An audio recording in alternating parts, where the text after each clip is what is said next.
Petrol விலை ரூ. 3 ஏத்திருக்காங்க இன்னைக்கு. அத பத்தி என்ன நினைக்கிறீங்க? பெட்ரோல் விலை ரூ. 3 தானே ஏத்துவாங்க. ரூ. 10 கூட ஏத்துவாங்க. அவங்க இஷ்டம். நமக்குலாம் கேட்டா என்ன சொல்லுவாங்க மக்கள்? பெட்ரோல் ஏத்துந்து இப்ப நம்மளோட இந்தியாவோட இது இல்லையா ஈரான்ல தான் சண்டைனால தானே ஏத்திருக்காங்க. இதுக்கு அதுக்கு சம்மந்தமே கிடையாது. என்னன்னா கொஞ்சம் போர் பதற்றம்னாலதான் எல்லாமே ஏறி இருக்கு. தேவைப்படுது அதிக இடத்துல. மோஸ்ட்லி ஆமா ரூ. 3 ஏத்திருக்கிறது நமக்கு கஷ்டம் தான். இப்போ எல்லாமே பைக்கா யூஸ் பண்றாங்க. பெட்ரோல்ன்றதா தேவைப்படுதா? என்ன பண்றது, பெட்ரோல் விலை ஏறின்றது வந்து கண்டிப்பா ஏத்திருக்க கூடாது. கச்சா எண்ணெய் விலை குறையும் போது, பேரலுக்கு குறையும் போது இங்க விலை மாற்றம் பண்ணியிருக்கணும், குறைச்சிருக்கணும். குறைக்காம அவங்க வந்து அப்படியே வச்சு நிலையான ரேட்டை வச்சு ஓட்டிட்டாங்க. உங்களோட மந்த்லி பட்ஜெட்ல எந்த அளவுக்கு பாதிப்பு ஏற்படும்? பாதிப்பை ஏற்படுத்துது தான் ப்ரோ. ஆனா நம்ம ஒன்றும் பண்ண முடியாது, சொல்லி அதை பேசி பிரயோஜனமே கிடையாது. இப்போ அக்செப்ட் பண்ணி தான் ஆகணும். அக்செப்ட் பண்ணி தான் ப்ரோ ஆகணும். எனக்கு என்ன புதுசா இருக்கு, ஏன்னா குறைஞ்சுதான் இருந்தது. நீங்க கேள்விப்படவே இல்லையா? இல்ல, இப்பதான் நீங்க சொல்லிதான் கேள்வி. கடைசியா எப்ப போட்டீங்க பெட்ரோல்? போட்டேன், காலையில போட்டேன்.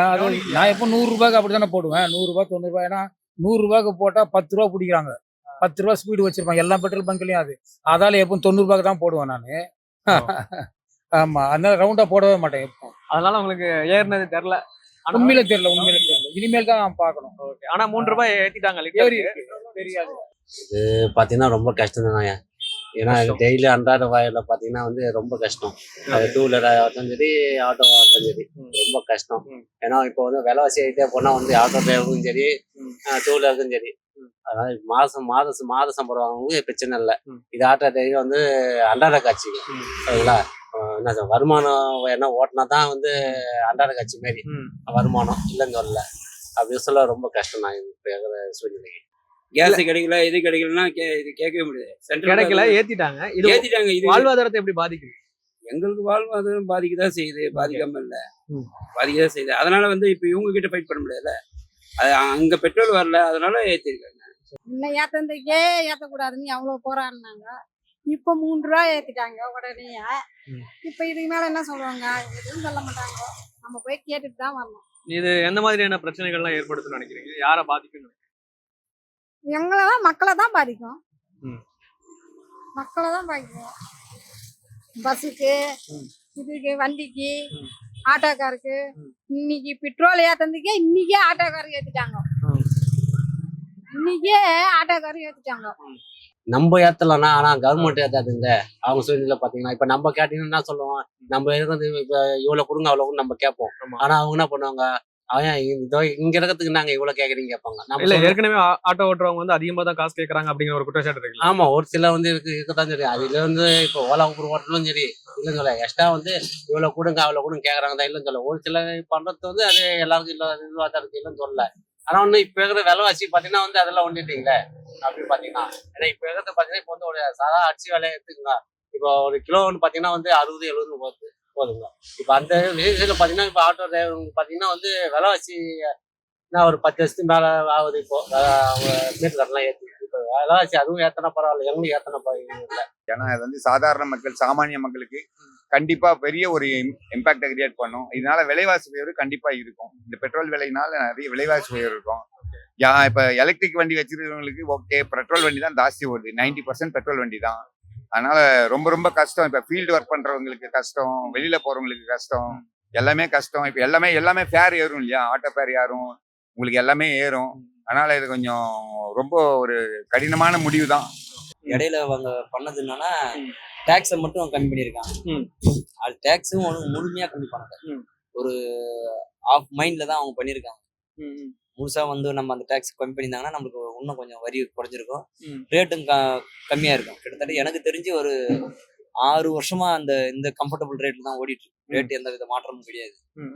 இப்ப வந்து எண்ணெய் தட்டுப்பாட்டுனால இவங்க விலை ஏற்றிருக்காங்க. விலை ஏற்றதுனால இவங்க வந்து போக்குவரத்தோட இதை வந்து கம்மி பண்ணலாம்னு பாக்குறாங்க. அது பண்றதுக்கு வாய்ப்பு கிடையாது. விலைவாசி, காய்கறி, அத்தியாவசிய பொருள் அனைத்தும் விலை வரும். டிரான்ஸ்போர்ட்ல எது நம்ம பயன்படுத்துறோமோ அனைத்தும் விலை ஏறும். இது எல்லாமே பாமர மக்களுக்கு தான் உள்ளும். பெரிய பெரிய முதலாளிகள்லாம் உழறதுக்கு வாய்ப்பு கம்மி. அவங்க இன்னைக்கு இல்லைன்னா நாளைக்கு எடுத்துருவாங்க. என்ன மாதிரி தொழிலாளிகள் தான் இது ரொம்ப சிரமம். எல்லாம் என்ன சொல்றாங்க, பாதிப்பு கண்டிப்பா கொஞ்சமாவது இல்லாம இருக்காது.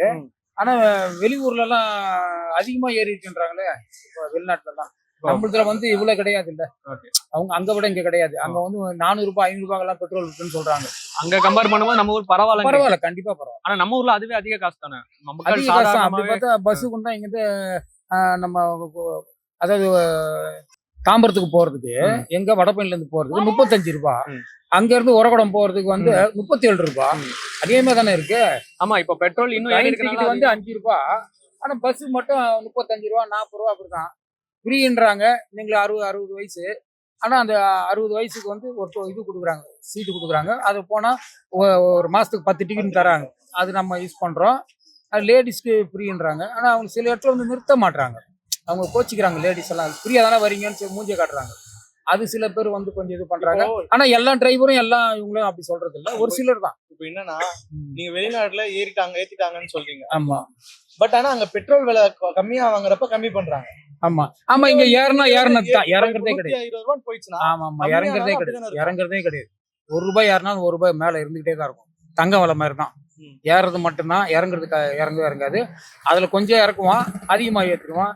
இங்க வந்து ஏறினது தான் பெட்ரோல் விலை. ஏன்னா நம்ம வந்து 40 ரூபாயில இருந்தெல்லாம் நம்ம போட்டுன்னு வரோம். வண்டி அந்த காலத்துல இருந்து நான் ஓட்டிட்டு வரேன்.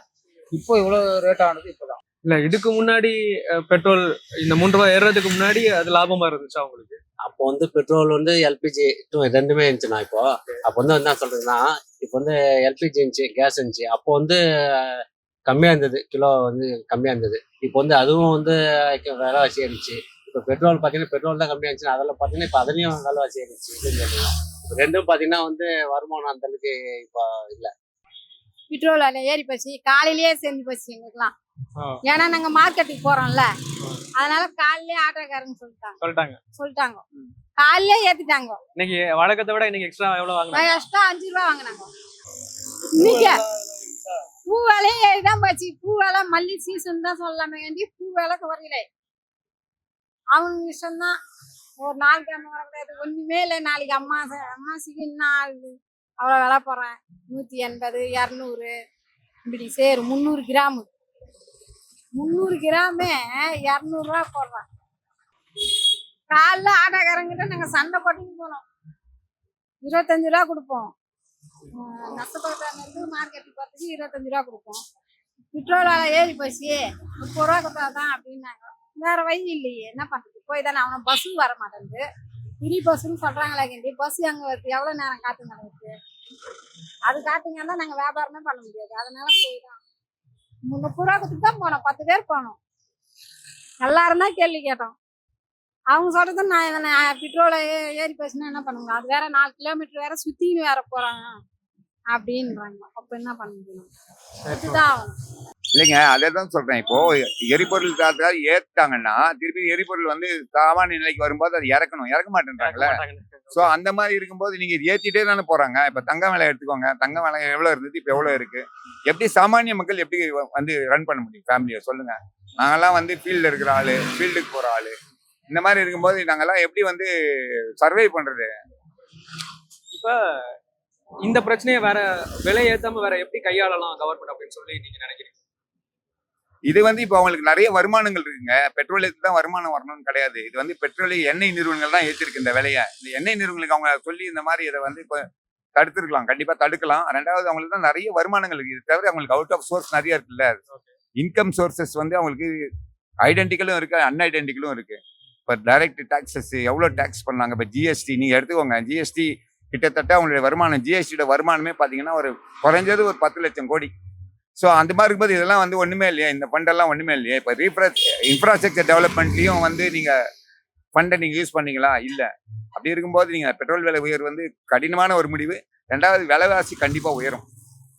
மற்ற பொருட்கள் கண்டிப்பாக எல்லா பொருளுடைய விலைவாசியும் உயரும். சாதாரண மக்கள் கொஞ்சம் கஷ்டம். இது ரொம்ப அதை எப்படி ஜீர்ணிக்க போகிறாங்கன்னு தெரியல. அதனால அதிகம் பாதிக்கப்பட போறது கண்டிப்பா சாமானிய மக்கள் அதிகமா கண்டிப்பா பாதிக்கப்படுவாங்க. ஏன்னா நாங்க வந்து இப்போ வண்டியை டிஃபெண்ட் பண்ணி தான் நாங்கள் மெயினா எங்க தொழில் இருக்கு. அப்படின்னும் போது இது கொஞ்சம் கடுமையா இருக்கும், கஷ்டமா இருக்கும். எதிர்த்து ஒண்ணும் பண்ண போறது. இன்றைய பிரச்சனை நாளைய தீர்வு இல்லை. நிறைய பிரச்சனை இன்னையோட போயிடும். நாளைக்கு பிரச்சனை ஒரு புதுசா வந்துன்னா அந்த பிரச்சனையை பார்த்து நம்ம 2 பேரும் 3 பேரும் பேசிட்டு போயிட்டே இருக்கோம். இதுதான் என்னோட கருத்து. வேற இப்போ நார்மலா நீங்க ஒரு நாளைக்கு எவ்வளவு பெட்ரோல் போடுவீங்க? இது உங்களுக்கு எந்த மாதிரி ஒரு தொகை உங்க பாக்கெட்ல இருந்து இன்னையில இருந்து காலி ஆகும் வழக்கத்தை விட அது இன்னிலேருந்து காலி எப்படி ஆகும். சமாளிக்க ஒரு லிட்டருக்கு 4 ரூபான்னு ஒரு மென்ஷன் வச்சுக்கிச்சுங்க. எனக்கு ஒரு நாளைக்கு வந்து அபோவா நான் 600 ரூபாய்க்கு யூஸ் பண்றேன். 2 வண்டி வச்சிருக்கேன். 2 வண்டிக்கு நான் 600 ரூபாய்க்கு போடுவேன். ஒரு வண்டிக்கு 400 ரூபாய் போடுவேன், ஒரு வண்டிக்கு 200 ரூபாய் போடுவேன். 600 ரூபாய் யூஸ் பண்ணுவேன். 600 ரூபாய் யூஸ் பண்ணுறது இப்போ அந்த 600 ரூபான்றது ஒரு 6 லிட்டர் பெட்ரோல் வச்சு 6 லிட்டர் டீசல் வச்சுக்கேன். 6 லிட்டருக்கு 6 நாங்க 24 ரூபா நான் ஒரு நாளைக்கு நான் வந்து கொடுக்குற மாதிரி இருக்கும். 24 ரூபா மாசத்துக்கு வந்து 3 2 6 3 நாங்க 12 720 ரூபா கிட்ட மாசத்துக்கு எனக்கு எக்ஸ்ட்ரா சுமை தான். இதை நான் யாருக்கிட்ட கொண்டு போய் வாங்க? கஸ்டமர்ஸ் இன்னைக்கு ஒரு 5 ரூபா சேர்த்து கேட்டோம்னா இல்லாத கேள்வி கேட்குறாங்க. அப்படி போய் வேணும், இப்படி வேணும், எனக்கு இந்த மாதிரி வேணும். இது எந்த விதத்துல எப்படி சொல்றதுன்னு எனக்கு தெரியல. எந்த விதத்துல எப்படி போய் எங்க முடியுன்றது நமக்கு தெரியல. எல்லாம் மோடி ஐயா கிட்ட தான் இருக்குது. அவரு பாமர மக்களுக்காக, அவர் பாமர மக்கள்ல இருந்து வந்த ஆளு. ஆனா பாமர மக்களுக்காக அவர் பயன்படுத்துறாரு. கண்டிப்பா இல்ல, பெரும் முதலாளிக்கு தான். அது உங்களுக்கும் தெரியும், எனக்கும் தெரியும். இதை நான் சொல்லிதான் தெரியும் அவசியம் இல்லைண்ணா. இப்ப சூழல் வந்து அதே மாதிரி இருக்கு. பெட்ரோல் கச்சா எண்ணெய் ரொம்ப தட்டுப்பாடு. கரெக்ட். சூழல் இன்னைக்கு வந்து போர் பதற்றது காரணமா வந்து கச்சா எண்ணெய் தட்டுப்பாடுனால நீங்க விலையேற்றுறது நியாயமான விஷயம். அன்னைக்கு உலக நாடுல வந்து கச்சா எண்ணெய் கம்மியா இருக்கும்போது விலை குறைச்சிருக்கணும். கண்டிப்பா குறைச்சிருக்கணும். பேரலுக்கு வந்து கச்சா எண்ணெய் உலகம் வீழ்ச்சியா இருக்கும்போது அந்த இடத்துல நீ குறைக்காம அதே லாபத்தை பார்த்துட்டு இன்னைக்கு எனக்கு ஒன்று கஷ்டமா இருக்கணும் போது எனக்கு என் மேல சமய தூக்கி வைக்கக்கூடாது. இப்போ இது எப்படி நினைக்கிறீங்க? திருப்பி குறையுமா இல்ல குறையுமான்றது நம்ம ஜோசி சொல்ல முடியாது. குறைக்கணும், கண்டிப்பா குறைக்கணும். அப்பதான் உனக்கு வந்து மார்க்கெட்ல வந்து கோயம்பேட்டில் எல்லாம் வண்டி வருது. பெட்ரோல் டீசலை வச்சுதான் விலையை ஏற்றிடுறாங்க. ஏன்னா லோடு வரணும்.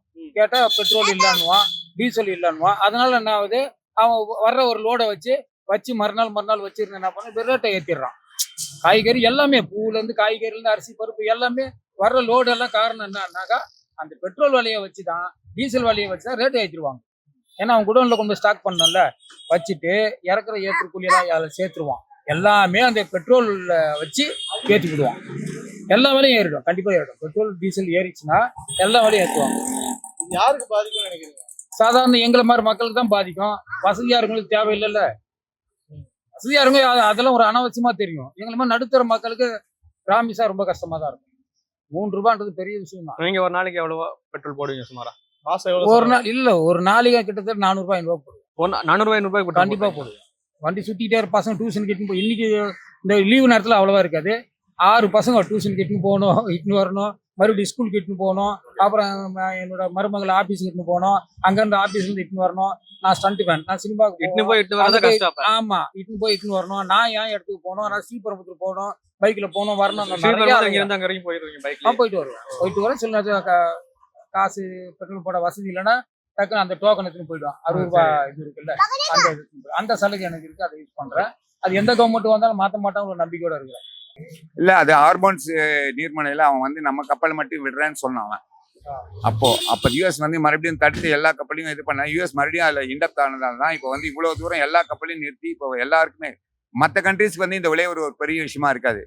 பெட்ரோல் விலை வந்து மற்ற கண்ட்ரியில பெரிய, இங்க வந்து மக்கள் தொகை ஜாஸ்தி, நம்மளுடைய பாப்புலேஷன் ஜாஸ்தி, அதே மாதிரி வண்டி ரொம்ப ஜாஸ்தி. ஒரு நாளைக்கு எத்தனை வண்டி சேல்ஸ் ஆகுது, ஒரு நாளைக்கு எத்தனை வண்டி உங்களுக்கு ரோட்ல போகுது, கால்குலேட் பண்ணணுங்க. இது இப்படி கால்குலேட் பண்ணி பெட்ரோல் ஏற்றினாங்கன்னா ஒரு நாள் ஒரு லிட்டருக்கு 3 ரூபாய்னா 3 ரூபா 15 பைசானா எங்க போச்சுன்னு நீங்களே பாருங்க. அப்ப எப்படி சாமானிய மக்கள் பண்ண முடியும் சொல்லுங்க? நான் இப்போ வெளியில போறவங்களுக்கு இது ரொம்ப கஷ்டம். பர்சனலா உங்க வாழ்க்கையில இது எந்த மாதிரி பாதிப்பை ஏற்படுத்திருக்கு? ரொம்ப கஷ்டங்க. ஃபீல்டு ஒர்க் பண்ணிட்டு இருக்கிறேன் நான் வந்து செல்ஃப் எம்ப்ளாய்டு தான். அப்ப 4 இடத்துக்கு போகணும்னு போனா இப்போ வந்து எல்லாத்தையும் கால்குலேட் பண்ண வேண்டியதா இருக்கு. 4 இடம்ன்றத 2 இடமா ஆக்கணும். அதான் நேற்று மோடி சொல்லிட்டாரு, நீங்க எல்லாத்தையும் குறுக்கிக்கோங்க, எல்லாத்தையும் ஷார்ட் பண்ணிக்கோங்க, இந்த மாதிரி உங்களுடைய தேவைகள் எல்லாம் இது பண்ணிக்கோங்கன்னு சொல்லிட்டாரு.